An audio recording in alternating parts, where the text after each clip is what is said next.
شروع اللہ کا نام لے کر جو بڑا مہربان نہایت رحم والا ہے۔ جب سورج لپیٹ دیا جائے گا اور جب ستارے ٹوٹ کر گر گئے اور جب پہاڑوں کو چلایا جائے گا اور جب 10 مہینے کی گھابن اونٹنیوں کو بھی بیکار چھوڑ دیا جائے گا اور جب وحشی جانور اکٹھا کر دیے جائیں گے اور جب سمندروں کو بھڑکایا جائے گا اور جب لوگوں کے جوڑے جوڑے بنا دیے جائیں گے اور جس بچی کو زندہ قبر میں گاڑ دیا گیا تھا اس سے پوچھا جائے گا کہ اسے کس جرم میں قتل کیا گیا، اور جب اعمال نامے کھول دیے جائیں گے اور جب آسمان کا چھلکا اتار دیا جائے گا اور جب دوزخ بھڑکائی جائے گی اور جب جنت قریب کر دی جائے گی، تو اس وقت ہر شخص کو اپنا سارا کیا دھرا معلوم ہو جائے گا۔ اب میں قسم کھاتا ہوں ان ستاروں کی جو پیچھے کی طرف چلنے لگتے ہیں، جو چلتے چلتے دپک جاتے ہیں، اور قسم کھاتا ہوں رات کی جب وہ رخصت ہو اور صبح کی جب وہ سانس لے، کہ یہ قرآن یقینی طور پر ایک معزز فرشتہ کا لایا ہوا کلام ہے جو قوت والا ہے، جس کا عرش والے کے پاس بڑا رتبہ ہے، وہاں اس کی بات مانی جاتی ہے، وہ امانت دار ہے۔ اور اے مکہ والو، تمہارے ساتھ رہنے والے یہ صحاب یعنی محمد کوئی دیوانی نہیں ہے، اور یہ بالکل سچی بات ہے کہ انہوں نے اس فرشتے کو کھلے ہوئے افق پر دیکھا ہے، اور وہ غیب کی باتوں کے بارے میں بخیل بھی نہیں ہے، اور نہ یہ قرآن کسی مردود شیطان کی بنائی ہوئی کوئی بات ہے۔ پھر بھی تم لوگ کدھر چلے جا رہے ہو؟ یہ تو دنیا جہاں کے لوگوں کے لیے ایک نصیحت ہے، تم میں سے ہر اس شخص کے لیے جو سیدھا سیدھا رہنا چاہے، اور تم چاہو گے نہیں، اعلیٰ یہ کہ خود اللہ چاہے جو سارے جہانوں کا پروردگار ہے۔ شروع اللہ کا نام لے کر جو بڑا مہربان نہایت رحم والا ہے۔ جب آسمان چڑھ جائے گا اور جب ستارے جھڑ پڑیں گے اور جب سمندروں کو ابال دیا جائے گا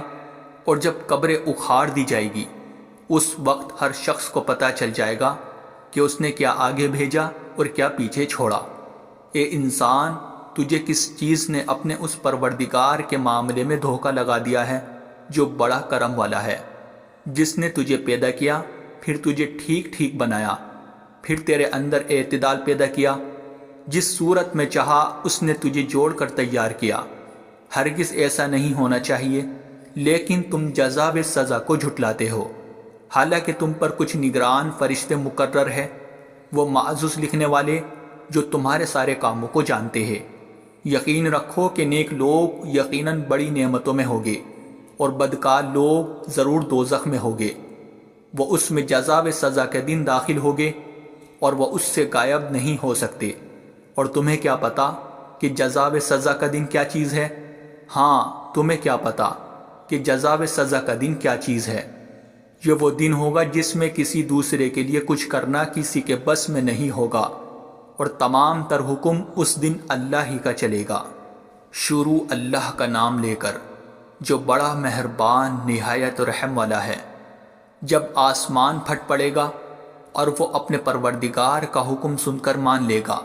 اور اس پر لازم ہے یہی کرے، اور جب زمین کو کھینچ دیا جائے گا اور اس کے اندر جو کچھ ہے وہ اسے باہر پھینک دے گی اور خالی ہو جائے گی، اور وہ اپنے پروردگار کا حکم سن کر مان لے گی اور اس پر لازم ہے کہ یہی کرے، اس وقت انسان کو اپنا انجام معلوم ہو جائے گا۔ اے انسان، تو اپنے پروردگار کے پاس پہنچنے تک مسلسل کسی محنت میں لگا رہے گا، یہاں تک کہ اس سے جا ملے گا۔ پھر جس شخص کو اس کا اعمال نامہ اس کے دائیں ہاتھ میں دیا جائے گا، اس سے تو آسان حساب لیا جائے گا، اور وہ اپنے گھر والوں کے پاس خوشی مناتا ہوا واپس آئے گا۔ لیکن وہ شخص جس کو اس کا اعمال نامہ اس کی پشت کے پیچھے سے دیا جائے گا، وہ موت کو پکارے گا اور بھڑکتی ہوئی آگ میں داخل ہوگا۔ پہلے وہ اپنے گھر والوں کے درمیان بہت خوش رہتا تھا، اس نے یہ سمجھ رکھا تھا کہ وہ کبھی پلٹ کر اللہ کے سامنے نہیں جائے گا۔ بھلا کیوں نہیں؟ اس کا پروردگار اسے یقینی طور پر دیکھ رہا تھا۔ اب میں قسم کھاتا ہوں شفق کی اور رات کی اور ان تمام چیزوں کی جنہیں وہ سمیٹ لے، اور چاند کی جب وہ بھر کو پورا ہو جائے کہ تم سب ایک منزل سے دوسری منزل کی طرف چڑھتے جاؤ گے۔ پھر ان لوگوں کو کیا ہو گیا ہے کہ وہ ایمان نہیں لاتے، اور جب ان کے سامنے قرآن پڑھا جاتا ہے تو وہ سجدہ نہیں کرتے، بلکہ یہ کافر لوگ حق کو جھٹلاتے ہیں، اور جو کچھ یہ جمع کر رہے ہیں اللہ کو خوب معلوم ہے۔ اب تم انہیں ایک دردناک عذاب کی خوشخبری سنا دو۔ البتہ جو لوگ ایمان لے آئے ہیں اور انہوں نے نیک عمل کیے ہیں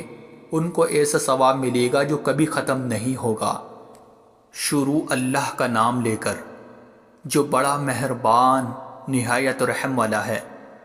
قسم ہے سورج کی اور اس کی پھیلی ہوئی دھوپ کی، اور چاند کی جب وہ سورج کے پیچھے پیچھے آئے، اور دن کی جب وہ سورج کا جلوہ دکھا دے، اور رات کی جب وہ اس پر چھا کر اسے چھپا لے، اور قسم ہے آسمان کی اور اس کی جس نے اسے بنایا، اور زمین کی اور اس کی جس نے اسے بچھایا، اور انسانی جان کی اور اس کی جس نے اسے سنوارا، پھر اس کے دل میں وہ بات بھی ڈال دی جو اس کے لیے بدکاری کی ہے، اور وہ بھی جو اس کے لیے پرہیزگاری کی ہے۔ فلاح اسے ملے گی جو اس نفس کو پاکیزہ بنائے، اور نامراد وہ ہوگا جو اس گناہ میں دھسا دے۔ قوم سمود نے اپنی سرکشی سے پیغمبر کو جھٹلایا۔ جب ان کا سب سے سنگ دل شخص اٹھ کھڑا ہوا تو اللہ کے پیغمبر نے ان سے کہا کہ خبردار، اللہ کی اونٹنی کا اور اس کے پانی پینے کا پورا خیال رکھنا۔ پھر بھی انہوں نے پیغمبر کو جھٹلایا اور اس اونٹنی کو مار ڈالا۔ نتیجہ یہ ہے کہ ان کے پروردگار نے ان کے گناہ کی وجہ سے ان کی اینٹ سے اینٹ بجا کر سب کو برابر کر دیا، اور اللہ کو اس کے کسی برے انجام کا کوئی خوف نہیں ہے۔